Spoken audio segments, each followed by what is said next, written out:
Hi, I'm Ernie Shimizi, and we have a very special program for you. We're right now here at Camp Hero in Montauk, the site of what many believe to have been the Montauk Project. And I'm joined by a gentleman who has a first-hand recollection of this place, Stewart Swerdlow. Stewart, it's a pleasure for us to have you on our air. I know you've traveled all the way from the Midwest to be part of this program. You're the author of Montauk, The Alien Connection. It's your autobiography, and you are a survivor of the Montauk Project. Yes, that's correct. It's kind of strange when you say that, because I've survived so many other things, too. But my understanding is less than 1% of the people that went through that project survived. And of that less than 1%, very few are able to function in physical reality in society. Your book is fascinating. In fact, it's part of a group of works that you've been working on. But it all began here in Montauk, and you were born on Long Island. Actually, Brooklyn, which I guess is physically part of Long Island. Let's talk about this place. And in the background here of us is this Sage radar tower. Just looking at that, what does that conjure up for you to be here? Well, even after all these years, and it's been about 30 years, just being here, the energy of the place makes me kind of queasy and unsettled. It's very different now than it was back then. That tower, to me, represents the transmission of everything that we were traumatized in underground and then broadcast out to satellites in the local area and then eventually the world. So this is a very, in my opinion, historic location, but not for the reasons that people think it is. Speaking of the history, before we talk of your specific connection here, for the benefit of our viewers, they've heard of the Philadelphia experiment. Mm-hmm. That was the event which came before the Montauk Project. Right. If we can talk about that, the USS Eldridge. Yeah, that was part of a project back in 1943 during the war when the military was trying to develop a device using Tesla equipment to cloak ships and planes, etc., because in those days radar wasn't as advanced as it was later on. And what they did was tried to cloak this USS Eldridge in the Philadelphia Naval Yard. And the ship went into what I call hyperspace energetic levels, where it becomes non-physical. Physical objects are not designed to do that, and people on board, their bodies became energetic. But to make a long story short, also in space and time in 1983, Montauk was the project going on here, and energetically they linked up in hyperspace so that there was a connection between 1943 and 1983, creating a loop in time, if you will. The Philadelphia experiment ended horribly, didn't it? Yes, because when the ship finally became solid again, if there was a naval person who happened to be walking through an area that had been physically part of a wall or equipment and then it became solid, they became embedded in that equipment and died. But again, the intention was to cloak this ship during World War II so it could evade...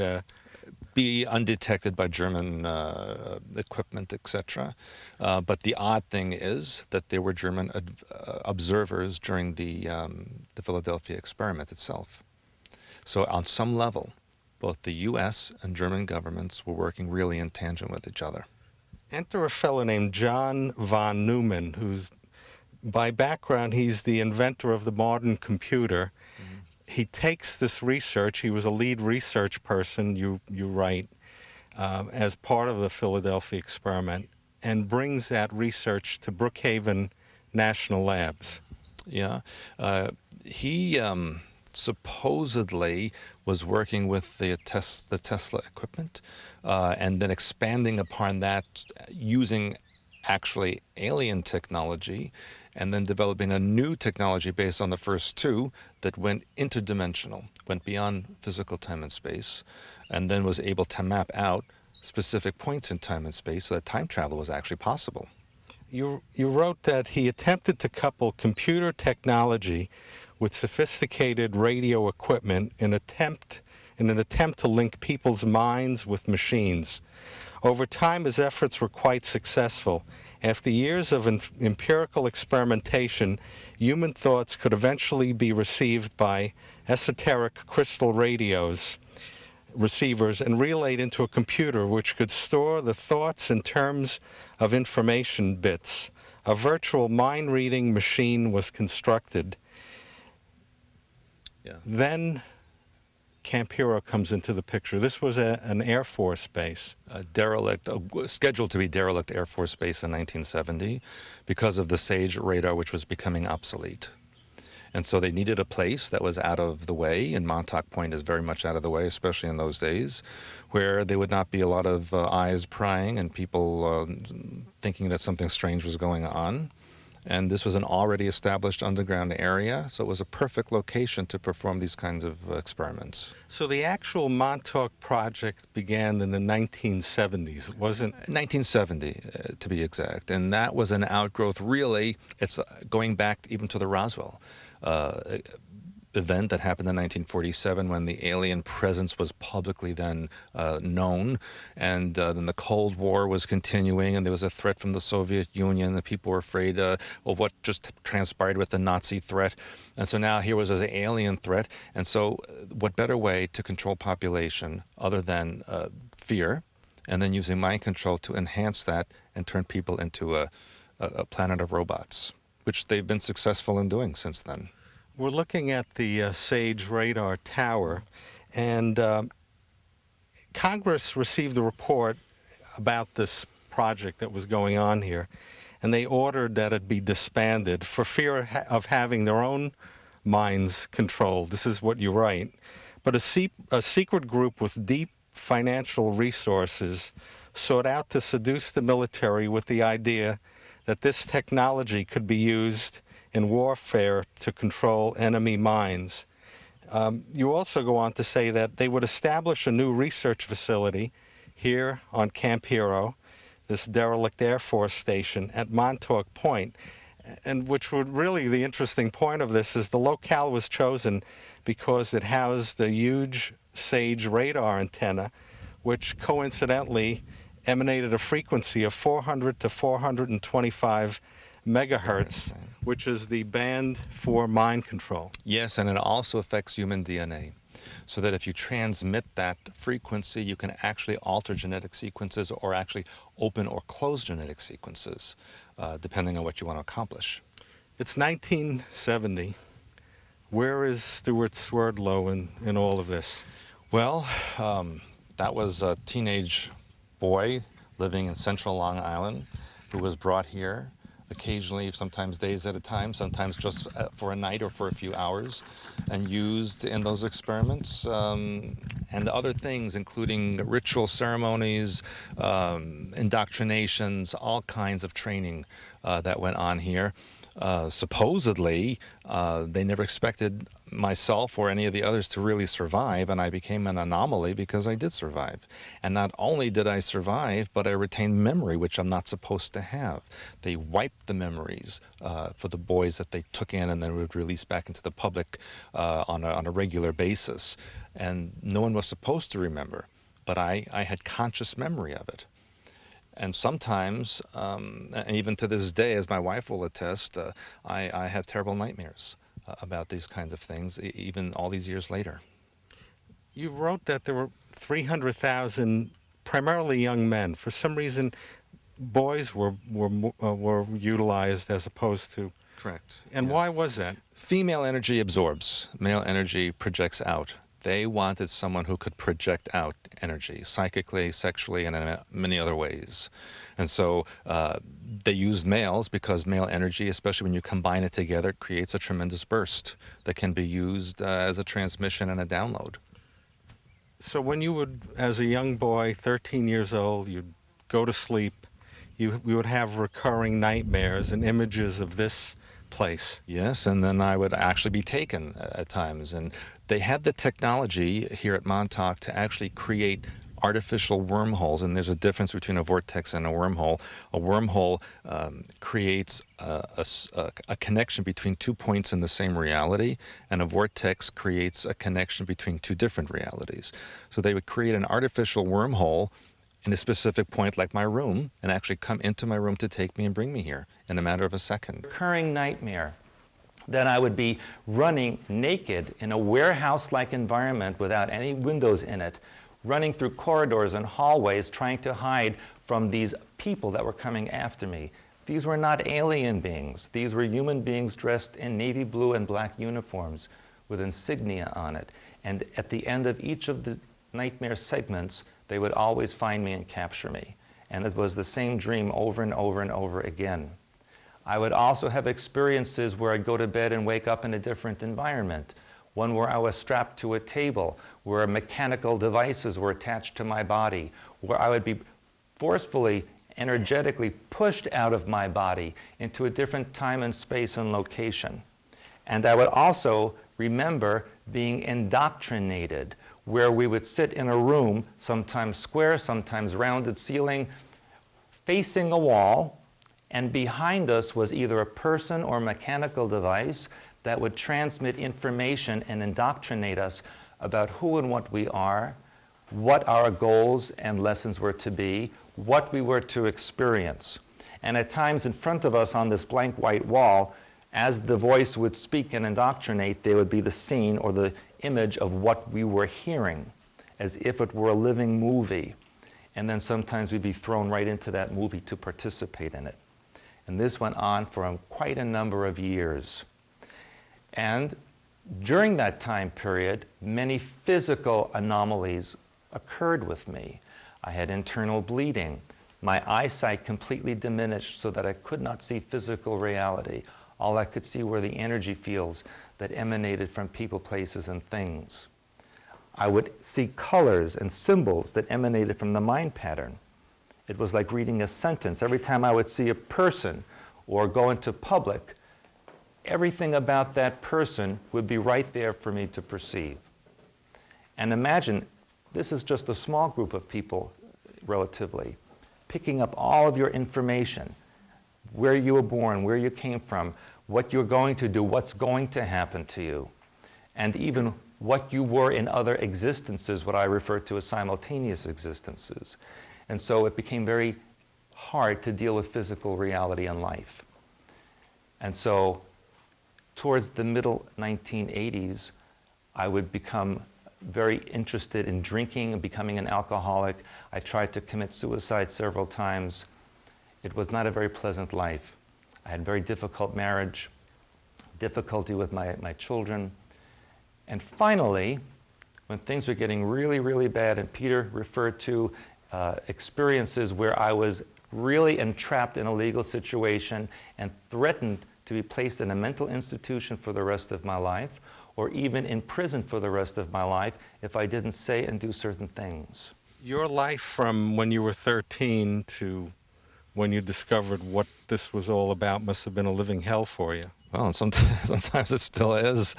You know, you never really come out of that. I have created a protocol of deprogramming that I teach others, but of course I spent many years doing that to myself, and I still have a ways to go. I am under no circumstances totally deprogrammed. It's a lifelong effort to reclaim your own mind and find out who and what you really are, and that's what I do in my work now, for myself and others. Human beings, and many of you heard this from me before, use less than 10% of their brain capacity. So what happens when you open up that other 90%, or even a portion of that other 90%? Imagine your capabilities and the things that you can do. Bilocation, astral projection, hyperspace work, etc., etc. Complete mental understanding of everything that exists. Everything you ever need to know is already in your mind pattern. That's what the people at Montauk understood, that everything that exists is already in your mind pattern. Montauk took the individual, and my estimation, I know it may differ than other people may have said in the past, but I estimated there were approximately, over the 13 years it existed, about 300,000 people used in the experimentation over those 13 years. And I'm talking about just individuals who were actually physically at the location and worked on individually. Now, of that 300,000 or so, I was told that less than 1% actually survived. So you can do the math. It comes out to just about less than 3,000 people in the world who are walking around right now who actually survived Montauk. And I also understand that there's many people out there who claim to be part of Montauk, and many of them have been in some capacity. But I will tell you that from my own personal experience in that location, almost all of the subjects or targets were male. There were very few female people that were used in the mind control. Stewart, you write about the Illuminati, and that behind all of this sinister research and use of all of this technology in this way is a group called the Illuminati. Who are the Illuminati? Make a long story short, there are 13 families that control the resources and the entire planet. And they have their ancestry goes all the way back to Sumerian times. And where then they changed into the Babylonians, they became the Khazars. They entered into Europe where they merged with the Celtic remnants or the Atlantean refugees, which became the Merovingians. And then that, over the centuries, broke into 13 distinct families that controlled Europe at the time and then now the entire planet. But before the Illuminati were the reptilians? The reptilians were the first colonists on this world. They, for all intents and purposes, own this planet, and that's how they still think. And they are still here. Of course, they were colonizing a continent called Lemuria, which no longer exists. They went underground or into the inner earth, and then they started coming up during the Sumerian times, interbreeding, hybridizing the population so that there's a human and reptilian genetics in all of us. Each one of us has reptilian genetics. And you can see this as a fetus develops in the womb. During the first few weeks of existence, the fetus is an androgynous reptilian, and only then is mammalian genetics opened up in it, proving the hybridization. So the Illuminati, who are this 13, and are there names to these families? Yes, you know, you have the Windsors, the Rothschilds, the Romanovs, the Sinclairs. There's a very wide range of Illuminati, but even more so is the range underneath the 13, which is the Committee of 300, which are 300 families that work very closely in association with the Illuminati to accomplish the goals. You mentioned that in your book, that another way of describing the Illuminati is the New World Order. Yeah. And you do, part of your seminar, you ask people to remove a dollar bill. Could you describe that? Yes. This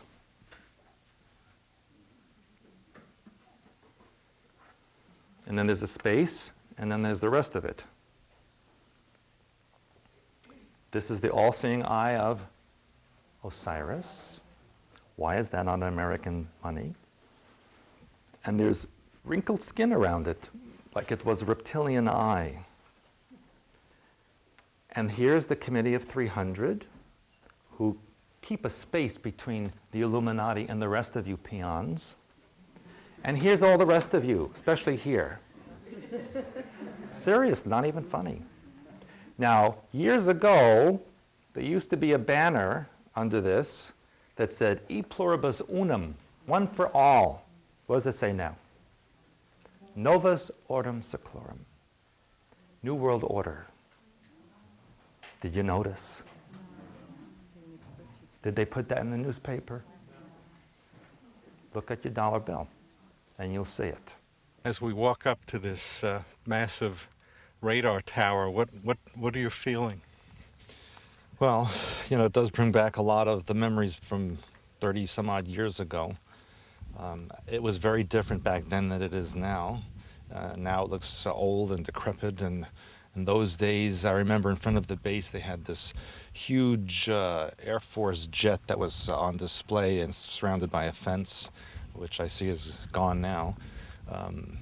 It's just, It's kind of like when you see stories of the concentration camp victims going back to the concentration camps, and it became a park, and it's not the same as it used to be. It's kind of a weird juxtaposition of visual and memory and time and space, and it's a very strange feeling. Stewart, the technology from that radar dish, they would beam messages that people would receive and perceive as being their own thoughts. Correct. They tested it initially here in the local area, especially in the wintertime when there were no tourists, and the town was pretty much empty. There weren't that many year-round locals.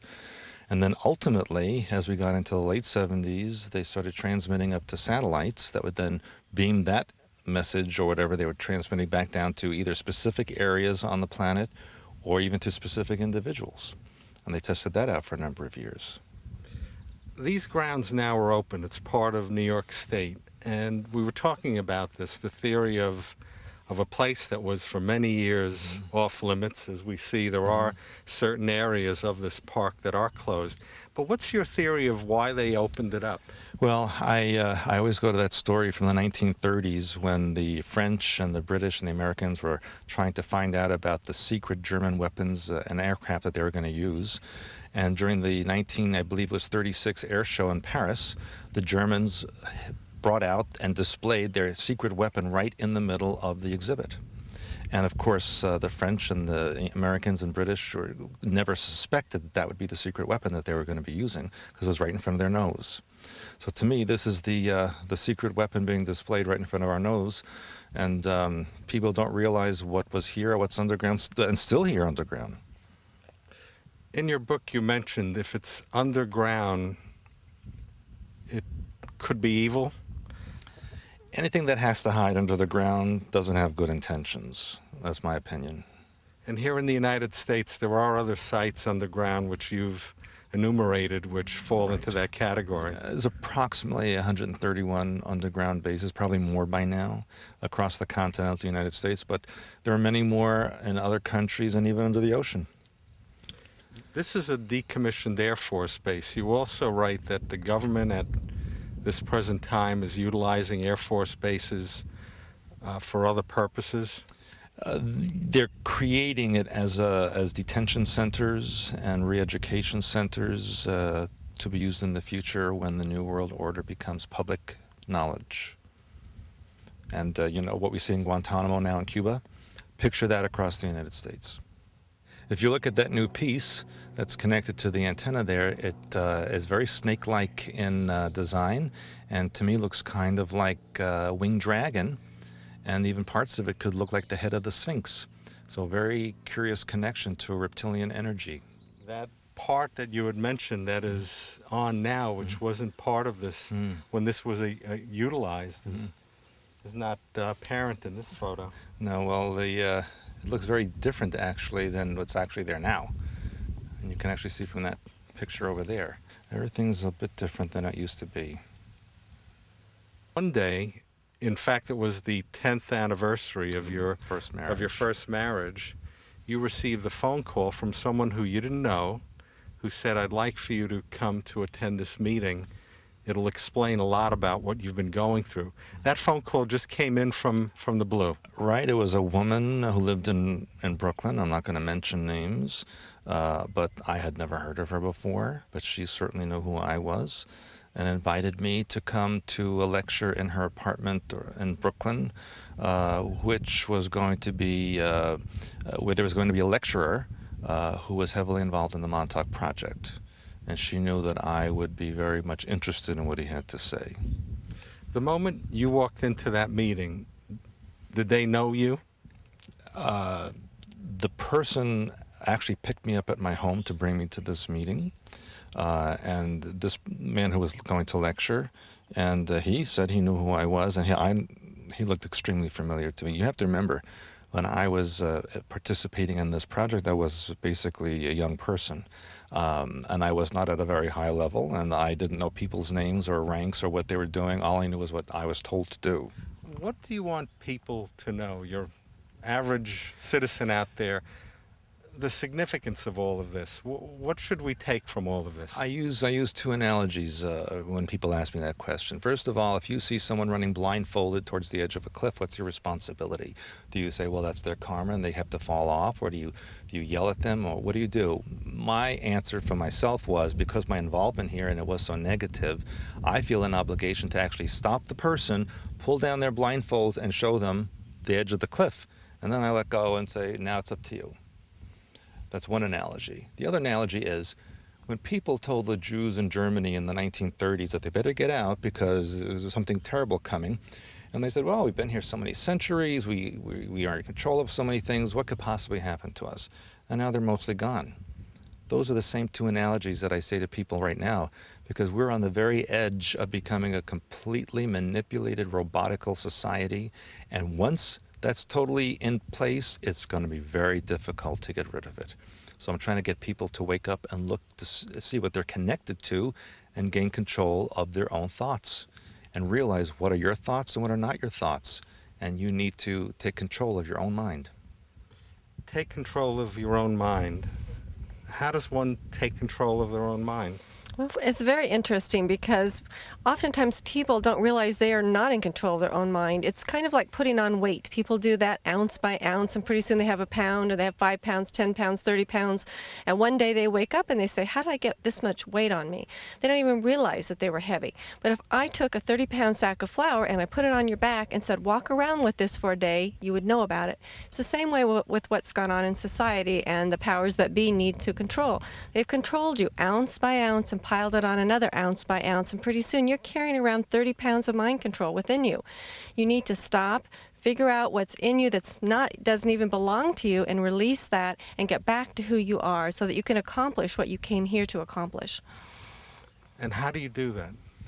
We have a series of seminars and exercises, visualizations that we teach to help people reintegrate the left and right hemispheres of the brain, help them to connect to the God mind within them, open up the 90% of the brain that isn't used to full capacity, open up the 97% of so-called junk DNA that has so many functions and abilities that we are not aware of.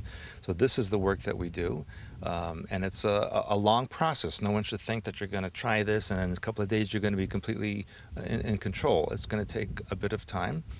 Each person is different. It depends on their motivation, on their consistency and being persistent.